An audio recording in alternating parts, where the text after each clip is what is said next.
아이폰 이야기도 좀 점검을 해보도록 할게요. 이제 10주년 기념작을 내놓게 됐는데, 근데 문제는 국내 기업에 대한 부품 의존도가 좀 높은 것 같아요. 네, 그렇죠. 실은 뭐 부품 의존도 높다는 얘기를 많이 하고 있고요. 자, 애플 이번에 아이폰 X라는 표현보다 아이폰 X이 좀 공식적인 표현인데요. 자, 그걸 보면서 저는 이렇게 느꼈습니다. 뭐 저기 여러 유튜브나 좀 보면 결국 앞으로는 시청자 여러분께서 그러실 일은 없으시겠지만 운전하시면서 지금까지는 뭐 터치나 이런 걸 통해서 이제 들어갔는데 이제는 운전하시다가 결국 이렇게 화면을 이렇게 보시면서 잠깐 이렇게 인증을 이렇게 하는 검증 절차가 걸친다면 이것도 결국 뭐 그렇게 좋지 않겠다는 생각을 제가 잠시 해봤고요.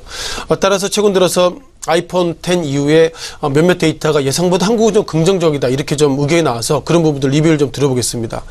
자, 무엇보다 기본적으로 애플은 상당히 좀 어떻게 보면 벤더를 좀 많이 만들어 놓습니다. 그래서 몇몇 지금 미국에 있는 종목 가운데서 애플에 상당히 집중되어 있는 회사들이 지금 망한 경우도 많이 있고요. 그 중에 특징 등이 통상 우리가 멀티 벤더라고 그러죠. 애플 입장에서는 몇 개 그 멀티로 벤더를 놓고서 그 중에서 가장 기능은 좋지만 가격은 단가는 싸 이런 쪽으로 계속 좀 만들고 있는데 예상보다 이번에 한국 관련돼서 단독된 공급이 좀 많다 이런 부분들이 어쩌면 한국의 퀄리티가 높아가지고 그 이외에 멀티 벤더가 기본적으로 애플의 원칙이지만 한국의 입장이 좀 다르다고 좀 이렇게 좀 보겠고요.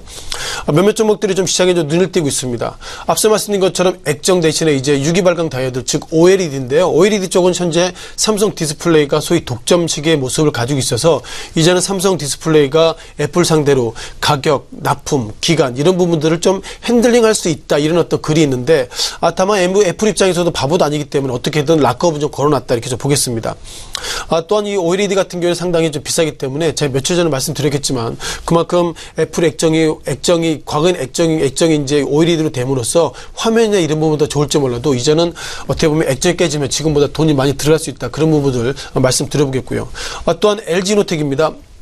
통상 페이스 아이디라고 그러죠. 지금까지는 우리가 통상 핑거 아이디 이렇게 좀 이런 식으로 터치를 했는데 이제는 결국 앞서 말씀드린 것처럼 페이스 아이디를 통해서 우리가 결국 인증을 그것도 어떻게 보면 생체단의 모습인데요. 이렇게 페이스 아이디로 하게 된다는 걸 따라서 결국 LG노텍 이런 종목들의 주가가 상대적으로 좀 좋을 것 같다 이런 페이퍼가 나오고 있는데 중요한 것은 어제 지난 3개월 동안에서 지난 3개월 전에는 3,000원 하락, 어제는 4,500원 상승 그리고 오늘은 3,000원 하락을 보이고 있어서 아직까지도 증권사나 페이퍼는 애플에 관련돼 상당히 호조일 것입니다. 이런 얘기하고 있지만 시간이 걸릴 것 같고요.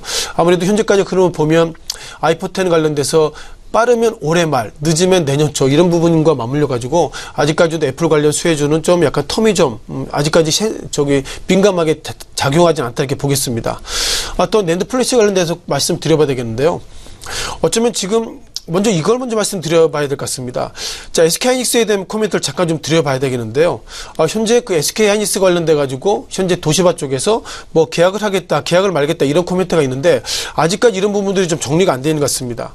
왜냐하면 기본적으로 지난 시기에도 그 SK하이닉스 관련돼 가지고 어떻게 보면 그 일본 같은 경우 이런 얘기했었죠. 우리는 SK하이닉스와 하겠습니다 이런 얘기했는데 예상보다 그럼에도 불구하고 현재 SK하이닉스 관련된 도시바가 우리는 WD하고 좀 같이 좀 시원하게 얘기하고 있는데 잠깐 좀 화면을 좀 보시면서 말씀을 좀 이어드리겠습니다. 곧 보시는 화면이 SK하이닉스에 대한 어떤 코멘트인데요. 자, 눈에 띄는 것들이 9월달 이후에 상승했습니다. 뭐 상승은 뭐 당연한 얘기 같고요.